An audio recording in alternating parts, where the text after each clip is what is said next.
Welcome back to another technical deep dive here in the debug zone. Today, we're tackling a big question and breaking it down with insights from other users. Hopefully this clears up some misconceptions and helps you get the answer you need. So buckle up, stay a little curious, and let's jump right in.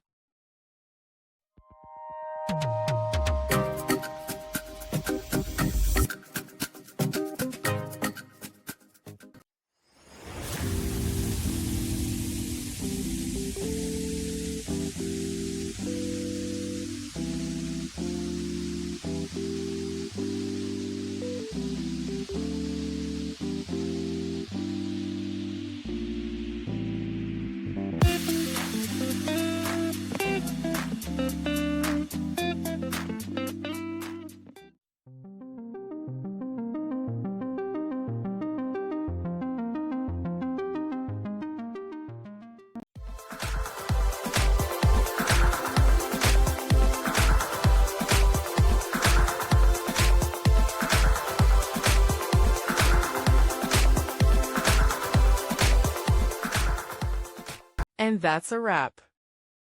I hope you found the answer you were looking for. If you did, take a second to hit that subscribe button. It really helps out. And let me know in the comments which solution worked best for you. See you next time in the debug zone.